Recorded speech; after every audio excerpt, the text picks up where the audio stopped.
the 1952 DC UFO incident, also known as the 1952 Washington D C UFO incident.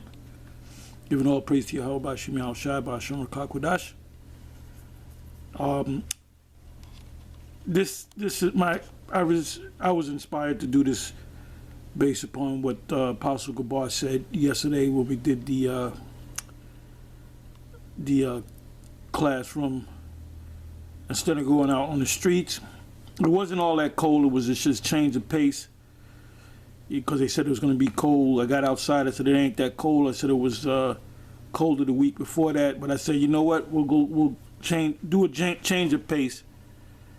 Anyway, I hope this battery doesn't run out because I'm low. Anyway, it says if it does run out, I'll do another video on the same subject. Anyway, if you put in Washington D C UFO incident, 1952 UFO incident, I'll read the very top. It says the 1952 Washington D C UFO incident, also known as the Washington Flap, the Washington National Airport sightings. These are some of the other names. Or the invasion of Washington was a series of unidentified flying objects reports from July 12th to July 29th, 1952. Apostle Gabar said it was 1951. So we're talking about from the 12th of July to the 29th. So we're talking, what is that, 17 days. So it wasn't something where you had UFOs, as they call it.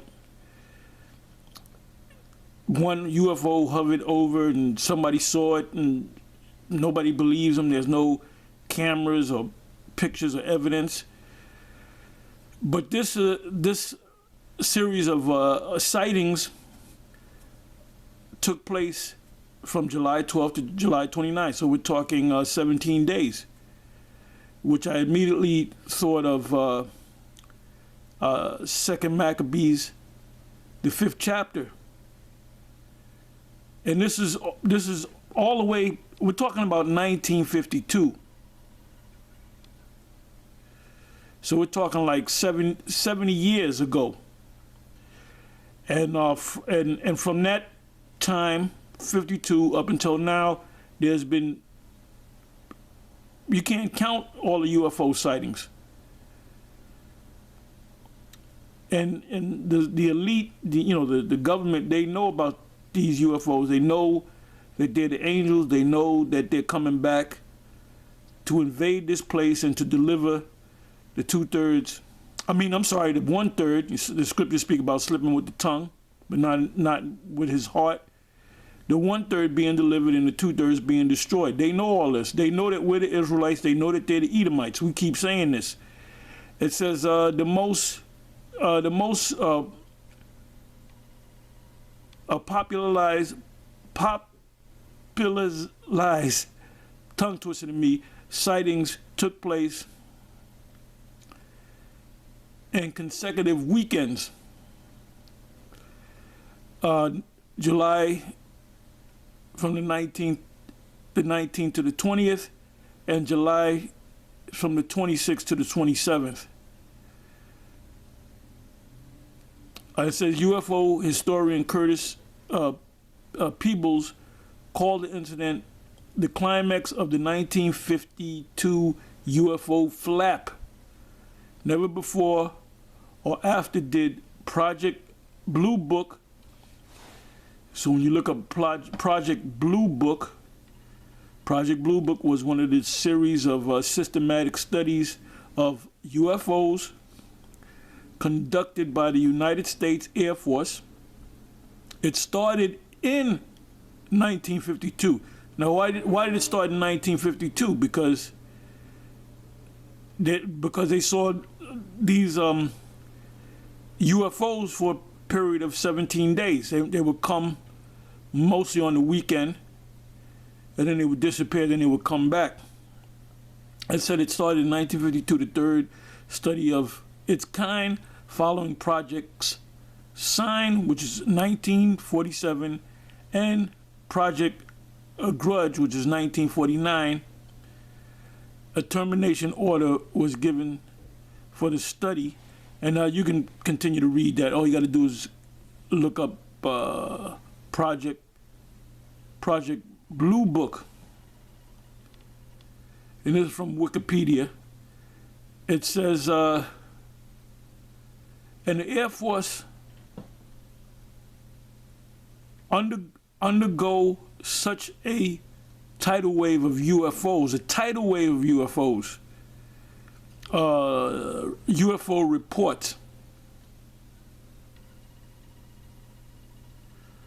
Let me just read a little bit more.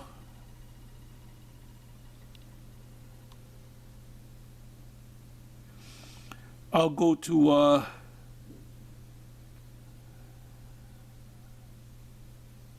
there's a section called White House Concern and CIA Interest.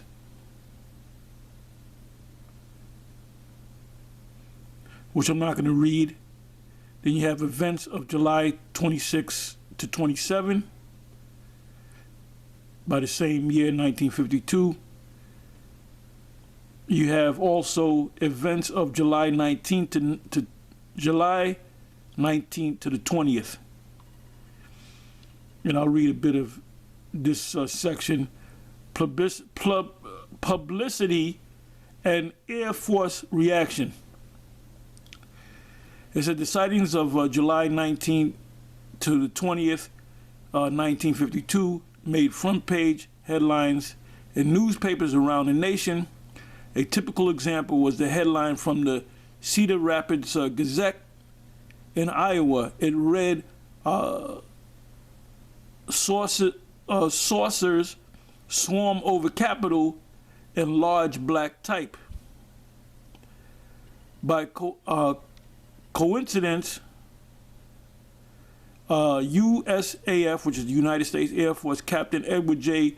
Ruppelt, the supervisor of the Air Force Project Blue Book investigation into, and Project Blue Book is dedicated to UFOs, the study of UFOs. Investigation into UFO sightings was in Washington at the time. However, he did not learn about the sightings until Monday, July 21st, when he read the headlines in the Washington area newspaper. After talking with the intelligence officers at the Pentagon about the sightings, Ruppelt spent several hours trying to obtain a staff car so he could travel around Washington to investigate the sightings. But he was refused, as only generals and senior colonels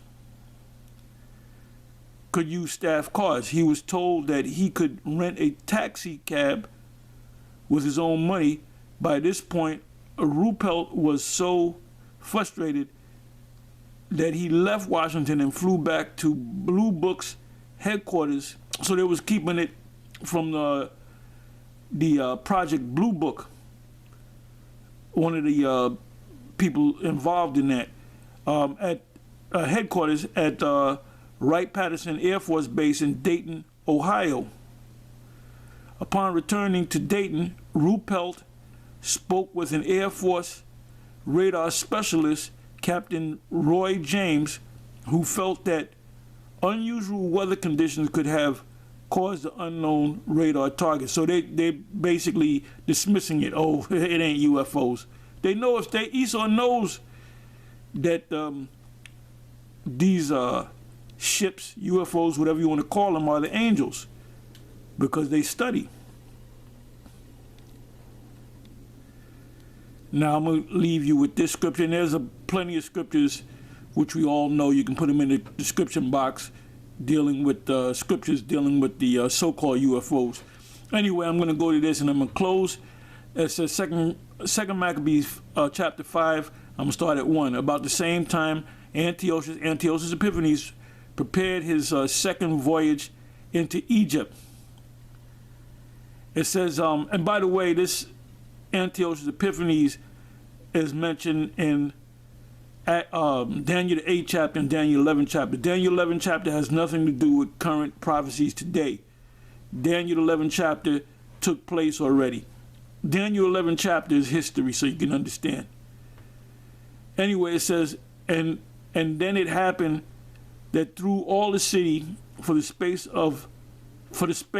almost of 40 days, there was seen horsemen running in the air in clothes of gold, meaning that there were ships, and these ships were of golden color, and armed with lances like a band of soldiers, and troops of horsemen in array, encountering and running one against another with a shaking of spears and multitude of pikes. Now, could it be that they actually saw angels looking like soldiers on horses, or could these be UFOs, or both? And drawing of swords and casting of darts and glittering of gold ornaments and harness of all sorts.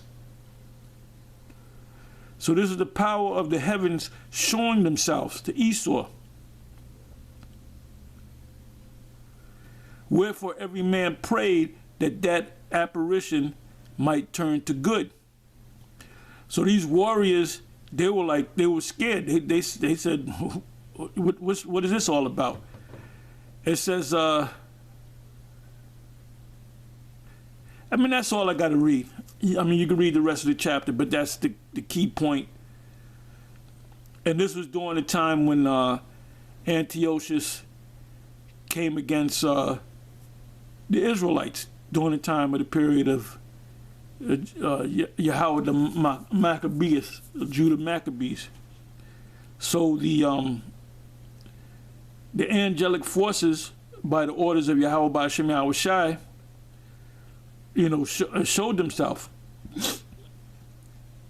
So we're talking more than 2,000 years ago.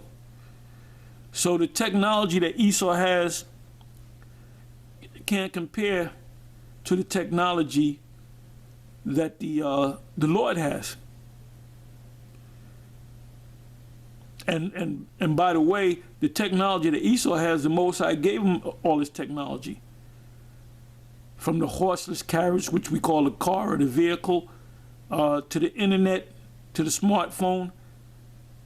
This is old technology that was given to the priests by way of the Urim and the Thummim. The modern day Urim and Thummim is the internet, the smartphone, the desktop, the laptop. Anyway, like I said, I was going to make this short. I'm going to say Shalom.